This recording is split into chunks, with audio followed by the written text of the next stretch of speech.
No es cierto que todos los caminos conduzcan a Roma. Los lugares donde podemos ir son casi infinitos. ¿Ya decidiste dónde quieres ir hoy? Piénsatelo bien para no equivocarte. Toma en cuenta que el tablero de ajedrez ha cambiado. Hoy el rey se ha enterado que va desnudo. Y cuando el poderoso lo olvida, la verdad se encarga de desnudarlo. Hay que tener talento para pensar fuera de la caja, para combatir los prejuicios, los ajenos, pero sobre todo los propios. Cada quien posee una pieza única del rompecabezas. Por eso intentamos dialogar, para armarlo juntos. La palabra nos libera y la conversación nos empareja. Aquí no hay lugar común. Aquí no hay lugar común y debo decirle que no todos los días tenemos un ganador del Oscar. Es más, no habíamos tenido nunca un ganador del Oscar sentado en este lugar. Carlos, me da muchísimo gusto que nos acompañes. Está con nosotros Carlos Cortés Navarrete. Ganaste el Oscar 2021. Ahí traes la estatuilla. Así es. A ver, ¿nos la enseñas? Claro, claro. Yo creo que yo no había visto una así en vivo. ¿Tú sí las habías visto? Pues no, ¿No? antes de esto no. ¿Cómo se siente tener esa estatuilla en la mano? Pues pesa bastante y todavía me parece algo increíble un poco. Carlos, siempre hay un primer momento y has contado en alguna otra entrevista que coleccionabas sonidos desde muy niño. O sea, que te robaste una grabadora de tu padre para coleccionar esos sonidos. ¿Tienes claridad de dónde se te volvió obsesión ese tema? Creo que tiene que ver con... Mis padres son melómanos, entonces obviamente me lo inculcaron y al principio era para registrar mis propias cintas. Y Entonces, empezaste también temprano, has contado, a deformar sonidos. pues una vez que tenía la casetera de mi padre, que era de 2 canales, con otro amigo tocábamos, grabábamos y después empezamos a hacer como otras mezclas, ¿no? A partir de esos 2 canales los volví a regrabar y metíamos otro tipo de sonidos, empezamos a experimentar y más adelante pues ya tuve acceso a otros dispositivos. ¿Te imaginaste que los sonidos del metal iba a obtener el premio de No, no la me lo academia? imaginé. No. No, finalmente pues es una consecuencia esto. Es el trabajo de mucho tiempo, evidentemente de un equipo muy, muy grande, pero jamás lo pensé. Yo te quería hacer una pregunta. Si a ti te pidieran mañana hacer el sonido de una película dedicada a Beethoven cuando va perdiendo el oído, ¿cómo sería el sonido de Beethoven en esos últimos años de su vida? Pienso que en su caso fue mucho más gradual, ¿no? Ah, También o históricamente, como se cuenta, esa gradualidad. Él pudo también tener un momento para reconciliarse con esa nueva condición y entender a través también del tacto mucho de las frecuencias. Entonces, creo que se tendría que abordar de otra manera. Y el hecho de que él empezara a memorizar un poco y a sentir y entender el sonido a través del tacto también, porque también pensamos que el oído solamente percibe el sonido, pero también la bueno, las experiencia auditiva. percusiones.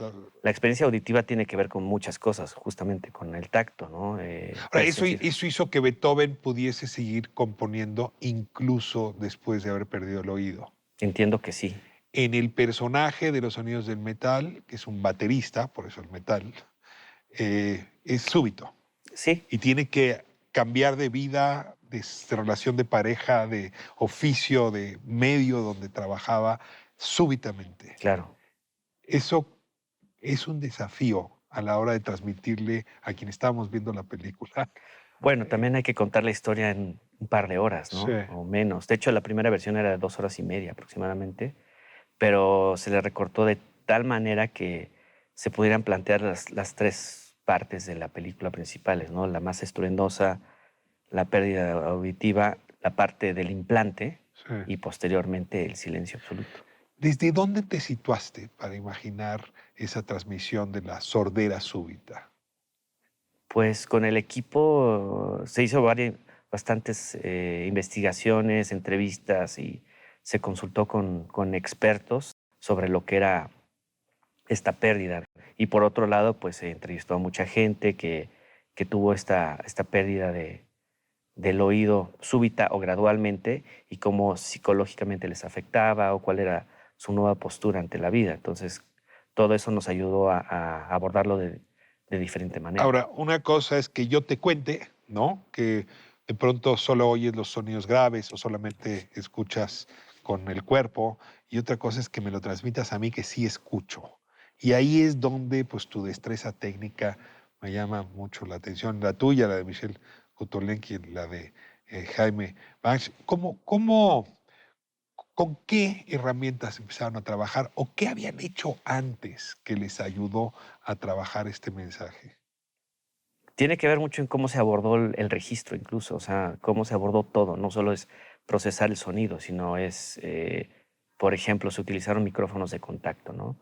Que se le ponían al actor en su cuerpo y justamente ese registro es de la sonoridad del cuerpo, entonces no tienes todas las frecuencias audibles, sino que se vuelve una cuestión de sensación, y entonces tuvimos que poner mucho énfasis en ese tipo de Para que el registro. tacto ayude a transmitir Pues el sonido. incluso, por decir, la fricción de la sangre en el cuerpo al estarse moviendo, el palpitar, como cosas que parecerían que son subgraves, pero no lo son, sino que tienen esta sonoridad, por llamarlo así, corpórea. Entonces, enfatizar ese tipo de cosas cuando tiene esta pérdida auditiva o, por ejemplo, cuando es el implante, pues desorientar con el sonido envolvente las fuentes, ¿no? Porque podemos fácilmente reconocer de dónde viene un punto de un origen de sonido, pero aquí lo que tratamos de hacer es desorientar a través de incluso hacerlo del lado opuesto, ¿no? De lo que estás viendo en la imagen, y eso ayuda mucho a que pues, sea una percepción completamente distinta. Obviamente es una interpretación, nada más. ¿Qué aprendiste del director de los sonidos del metal, de Darius Marder? Darius es un genio, yo creo también. Recuerdo que el reto que platicábamos noche con noche a la hora de cenar era honrar el silencio, perdón. Honrar el silencio. Honrar el silencio, eso era como una de las... Para el siglo XXI, con tanto ruido, es una frase curiosa. Pues platicábamos mucho sobre meditación y diferentes formas de estar presente. ¿Te atreves a decir que el sonido está sobrevaluado en una sociedad como la nuestra? Pues no, está sobresaturado más que sobrevaluado. O sea, estamos muy expuestos a demasiada información y de repente creo que en realidad la gente se siente, podría decir que hay un denominador común que si le quitas el sonido se siente un poco desorientada, pero en realidad estamos muy acostumbrados, principalmente en las ciudades, yo creo. Ahora, traemos una época donde la contaminación auditiva está a todo lo que da.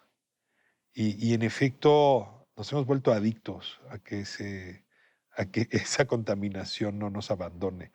O sea, no podemos trabajar sin tener el radio a todo volumen, no Exacto. podemos vender en la calle sin que tengas la gran bocina sonando, no puedes dormir sin que tengas la patrulla a las 4 de la mañana tocándote la sirena. Es decir, sí hay en México, en esta época, tú decías una saturación. eh, ¿Hay algo en lo que tú estás haciendo que es como un llamado a tratar el sonido de una manera distinta, a provocar una relación con el silencio distinta? Pues yo creo que en realidad el sonido te da presencia, pero como estamos tan expuestos a él, de repente perdemos esa capacidad de tener esa presencia. Entonces, ahora tenemos que recurrir también al silencio para, pues sí, acallar un poco la mente, ver qué está ocurriendo, La pero a la ausencia de vez, color te permite apreciar el color. de alguna manera. Sí, sí, supongo que tiene que ver justo con... Hay tanta información ahora que lo que necesitamos hacer es... está bien que haya información, pero poder disentir cómo ponderar esa información y absorberla y procesarla. Pero creo que ahora es tanta que es difícil poder malabarear con todo. Ahora, después de mirar, escuchar tu trabajo, supongo que serán otros directores, otros productores los que van a pedirte que te sumes a sus proyectos como ingeniero de sonido, como sonidista. Yo te pregunto, ¿qué tipo de filme te gustaría hacer ahora que se te abre la oportunidad o la libertad de aceptar proyectos? Te toca decidir un poco cuál decir que sí y cuál no. ¿Dónde te imaginas en la próxima década respecto a la evolución del cine en este siglo XXI? Pues? Pues a mí me interesa el mensaje generalmente, ¿no? ¿Qué es lo que tienen que decir? ¿Cómo lo abordamos? ¿Cómo es mi relación con el director? No tengo alguno en particular. O sea, evidentemente trabajo en mucho cine independiente que tiene más flexibilidad para experimentar con cosas Sí. menos tradicionales, pero tampoco me cierro a un cine más comercial, por ejemplo. Vía del Toro súper entusiasmado con el premio para ustedes. Pues estaría muy interesante poder trabajar con él, ¿Sí pero te gustaría? sí, sí, por supuesto, por supuesto. También las películas comerciales de acción, por ejemplo, también presentan otro tipo de retos, ¿no? Como técnicamente suelen ser un poco más pues difíciles, ¿no? Por la cantidad de elementos, pero también una película independiente muy sencilla pues tiene otro tipo de retos y que puede ser difícil porque tienes que elegir quizá pocos sonidos, pero que sean los adecuados. Voy a cerrar con la última pregunta de la película Sonido del Metal. Esta escena donde el baterista, el actor principal, le transmite a un niño que no puede escuchar a través de una resbaladilla el ritmo. Es una escena muy particular. Si nos cuentas para cerrar cómo se imaginaron esa escena, sobre todo desde tu ámbito, desde el sonido que iba a representar. Pues creo que ahí la intención siempre fue cómo se comunicaban dos personas que tenían un lenguaje ajeno, ¿no? El personaje principal apenas estaba entendiendo su condición, el niño ya entendía perfectamente su condición auditiva, pero Rubén, que es el personaje principal, pues empieza a conectar con el niño a partir del ritmo, ¿no? Que se vuelve la sensación a través de la resbaladilla. Y siempre fue como buscar cómo lo podías ver desde su punto de vista, que eran ajenos, pero conectar con algo tan elemental que era pues el ritmo, ¿no? Sonido del Metal gana Carlos Cortés Navarrete el Oscar justamente por este filme, el 2021. Muchas felicidades, qué orgullo. Y Gracias. después de escucharte, uno entiende muy bien cuál fue el silencio que te llevó a este triunfo. Y Muchas muchos gracias. triunfos más, Carlos. Muchas gracias. Gracias. Aquí no hay lugar común, próximo sábado, 7 de la tarde, ADN 40.